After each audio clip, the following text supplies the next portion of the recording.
What's up guys, Ellie Gamer here, and right now we have some MyPark going on in the background. The reason for that is because this video has a lot to do with MyPark, as you can probably tell by reading the title. So on a quick side note, I'm using my career player in this video, so if you want to check out his legit series and where he's playing in the NBA, make sure to click the link that will be in the description below.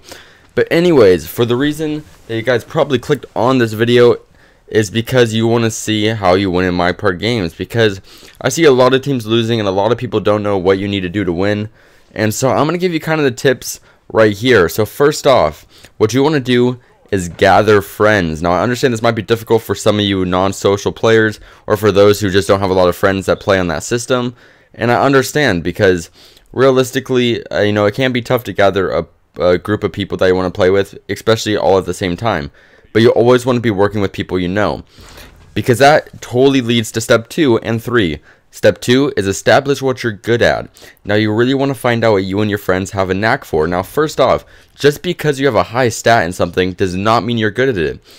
Just because you have a 95 3-point rating and you have a maxed out outside shooter, that does not mean you're going to be the best outside shooter, because you may not be able to time your jump shot, or for whatever other reason, for some reason the ball just doesn't go in. So if you're not hitting your threes for one game, or you just consistently don't hit them, don't keep shooting them. And if you know your friends can't hit those threes, don't give them opportunities to shoot them, or tell them not to shoot them. And that leads to step 3, which is communication.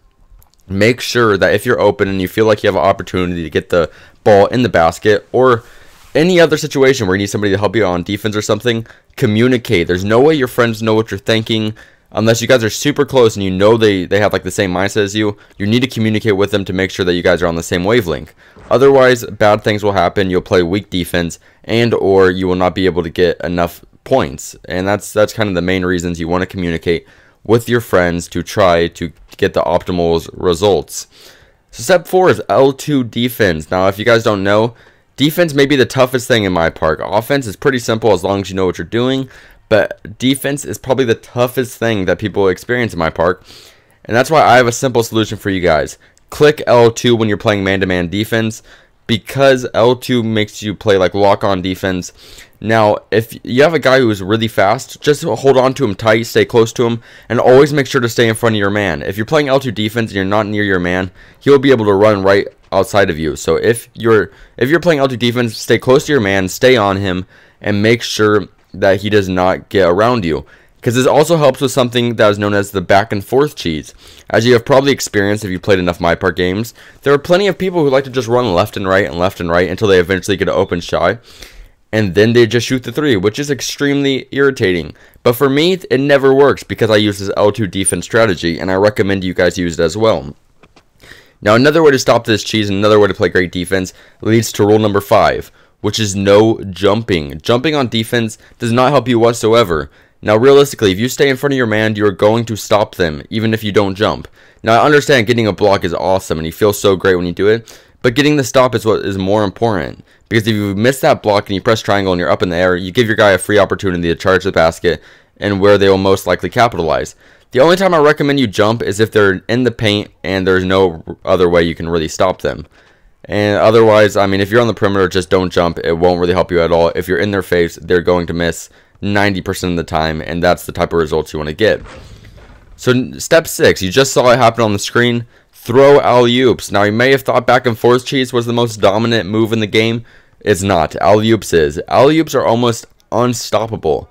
Now if you're having trouble with alley-oops and you don't know why, if your guy just keeps catching the ball and not actually dunking it, you need to press square when the ball is up in the air. You don't need a certain level in park mode to do alley-oops.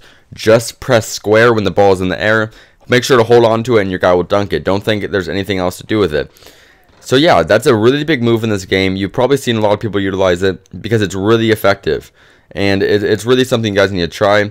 And I guarantee it will work a large majority of the time. Just do not throw the alley-oop in traffic, or else it usually will not be successful. So just use it at smart times and it'll be a really effective move. So step 7. Be aware of where everyone is at. Now this may be very difficult for some of you guys, because it's tough not to just focus on your guy and what you're doing, but find a knack as what your guy likes to do on offense and what he likes to do on defense, and it'll give you more opportunities to see where everyone else is at on the court.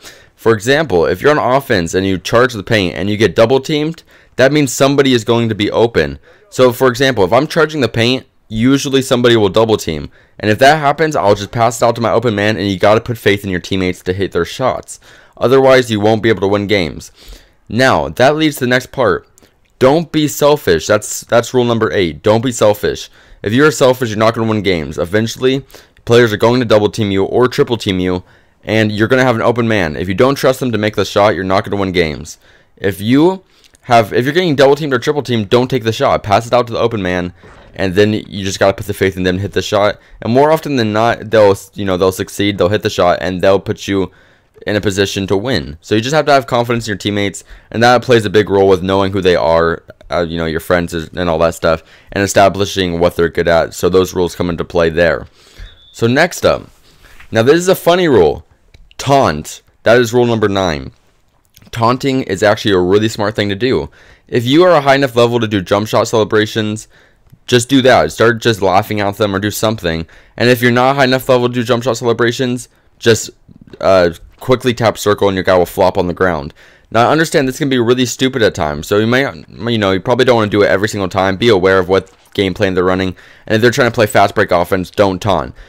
But it's a natural human instinct to want to get payback on people that make fun of you. So if somebody gets a basket on you, you want to get payback, and it's normal. It's a human instinct, and it works the same way for everyone else. If you score a 3-pointer in someone's face or something like that, taunt. It will piss them off a ton, and it works against their brain, which makes them want to do crazy stuff and makes them want to try to get payback by shooting a 3 in your face. And majority of the time they will miss. So you really want to get in your opponent's head, and taunting is one of the main ways of doing that. So make sure to utilize that strategy, but only do it in times that are smart. Rule number 10. This plays a huge part also in having your friends playing with you, and you guys really have to communicate about this. If you are playing with lots of friends and you really want to have the best chance of succeeding, and I understand this is not something that me and my friends did, you want to have different heights. All my friends playing in this are from the 6'3 to 6'5 range, so there's not a lot of difference there. But on the other team, you can see they have a guy who's about 6'11 or 7 feet tall. And if you have a guy who's really tall, that's the biggest mismatch ever. If you have a guy who gets all those rebounds, who gets all those points down in the low post, a guy who's 6'4 or 6'5 can't stop that. So if you have a lot of friends, work together on that aspect. Maybe have one guy who's 6'3, another guy who's 6'8, and another guy who's 7 feet tall. That way you can have a large range of diversity and a different skill set for each person. Because if all 3 of the players play the same, you really just make it too easy for the other team to play good defense on you. So make sure to put that in mind. And rule 11, one of the final rules I'm going to talk about, because something I didn't mention, is there's only 12 rules when it comes to winning in the park mode. But rule 11, and possibly the most important rule, is to not give up. And the reason this is important because you are very rarely going to have control of the game all the way through in park mode. You will almost always suffer some, diversity somewhere.